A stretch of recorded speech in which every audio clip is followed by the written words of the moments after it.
wal wafa, amma ba'd. Dewan Hakim yang kami muliakan, hadirin sekalian beserta teman-teman yang kami banggakan. Hadirin rahimakumullah. Napoleon Hill dalam bukunya Megatrends 2000 menjelaskan abad ke-21 merupakan abad perkembangan umat beragama. Dapat kita saksikan masjid-masjid semakin banyak berdiri di mana-mana, lembaga-lembaga pendidikan yang semakin makmur, pengajian dan pengkajian tidak lagi sebatas forum dan podium, melainkan sudah merambah ke media cetak dan elektronika. Hal itu patut untuk kita syukuri dengan mengucapkan kalimat Alhamdulillah. Namun sayang hadirin, di samping kemajuan yang terjadi pada abad ke-21, ternyata abad 21 telah melahirkan dekadensi moral yang kian merajalela.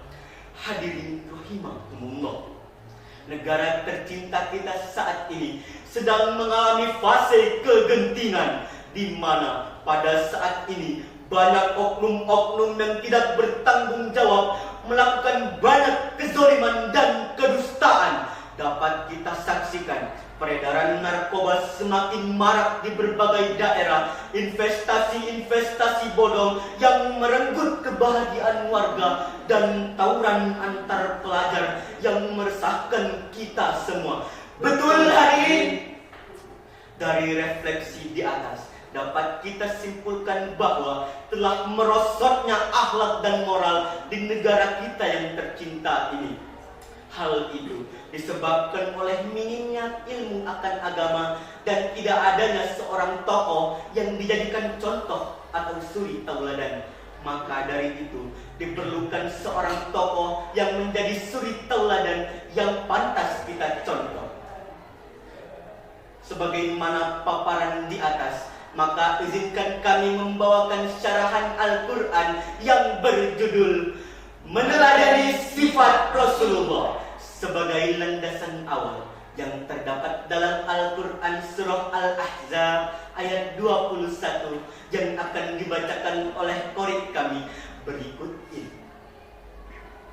A'udzu billahi minasy syaithanir rajim.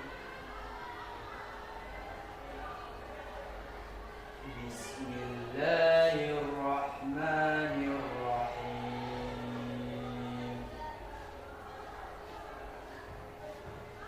Laqad kana lakum fi rasulillahi uswatun hasanah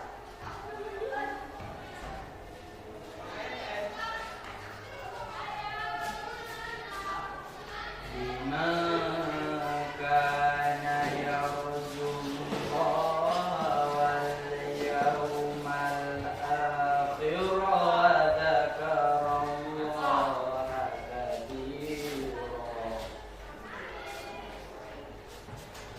Aku berlindung kepada Allah dari godaan syaitan yang terkutuk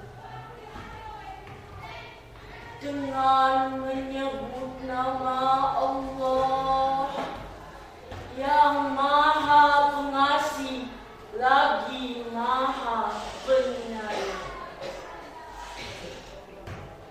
Sungguh telah terdapat di dalam diri Rasulullah itu suri tauladan yang baik bagimu, yaitu bagi orang-orang yang mengharap rahmat Allah dan kedatangan hari kiamat, dan yang banyak mengingat Allah. Hadirin rahimakumullah, dari ayat di atas, para ulama Imam Al-Alusi rahimahumullah dan Syekh Al-Utsaimin rahimahumullah menafsirkan bahwa pada ayat ini terdapat 3 penekanan, yaitu pertama, al-qasam al-muqaddar berupa wallah menjadi laqad kana wallah, demi Allah sungguh ada. Yang kedua, laqad yang terdiri dari lam taukid yang berfungsi sebagai penekanan. Adapun yang ketiga adalah huruf qad, di mana huruf ini juga memiliki fungsi penekanan. Seakan-akan Allah Subhanahu wa taala berfirman, demi Allah sungguh ada dalam diri Rasulullah itu suri tauladan yang baik. Apakah hukum asal menjadikan Rasulullah Shallallahu Alaihi Wasallam sebagai uswah, wajib, ataukah sunnah? Imam Al-Qurtubi menyebutkan bahwa pendapat pertama adalah wajib hingga ada dalil yang menyatakannya kepada sunnah. Pendapat kedua adalah sunnah hingga ada dalil yang membawakannya kepada hukum wajib. Orang yang beriman sudah seharusnya mencontoh beliau dalam segala hal. Sufyan As-Tsauri rahimahullah berkata, jika engkau mampu menggaruk kepalamu sesuai dengan dalil, maka lakukanlah. Artinya adalah amalan kebaikan yang telah dicontohkan oleh Nabi Muhammad Sallallahu Alaihi Wasallam sangat banyak. Tentu saja ini tidak bisa ditemukan di dalam ajaran-ajaran agama yang lain. Sungguh benar-benar Allah. Barang siapa yang mempelajari ilmu agama, ayat-ayat Allah dan hadis, sejatinya dia telah berzikir, mengucapkan subhanallah, alhamdulillah, dan lain sebagainya, juga termasuk dari berzikir menurut ilmu agama. Oleh karenanya Allah Subhanahu wa taala berfirman dalam Al-Qur'an surah An-Nahl ayat 43 yang berbunyi, wa ma arsalna min qablika illa rijalan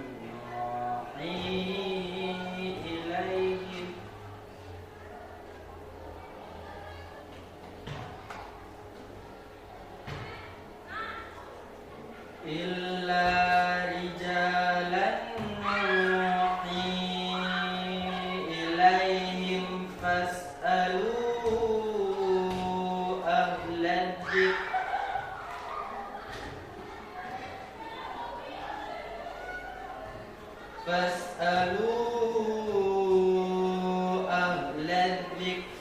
in kuntum la ta'lamun. Shadaqallahul azim.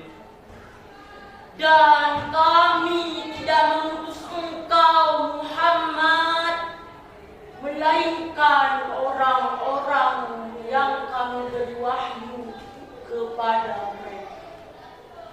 Maka bertanyalah kepada orang yang mempunyai pengetahuan, jika engkau tidak mengetahui.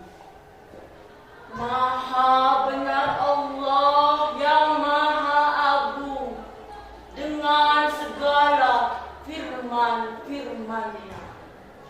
hadirin rahimakumullah, ahli zikir yang dimaksud dalam ayat tersebut adalah ahli ilmu, karena ilmu tentang agama adalah zikir kepada Allah Subhanahu wa taala.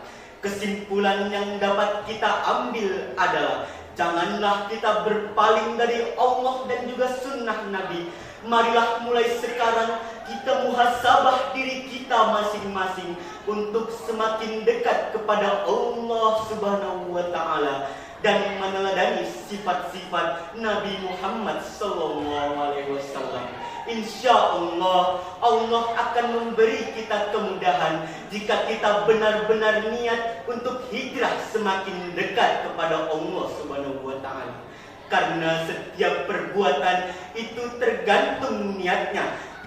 Barang siapa yang niatnya hijrah karena Allah dan Rasulnya, maka hijrahnya adalah kepada Allah dan Rasulnya. Namun barang siapa yang niat hijrahnya karena dunia yang ingin ia gapai atau seorang wanita yang ingin ia nikahi, maka hijrahnya kepada apa yang ia niatkan. Demikianlah syarahan Al-Quran yang dapat kami berikan. Mudah-mudahan bermanfaat dan bisa memotivasi kita semua. Unzur maqala wala tanzur maqala. Lihat apa yang dikatakan, jangan lihat siapa yang mengatakan. Bila ada kata-kata yang salah, itu datangnya dari kami sendiri. Dan jika ada kata-kata yang benar, itu semata-mata dari Allah Subhanahu wa ta'ala. Billahi taufiq wal hidayah.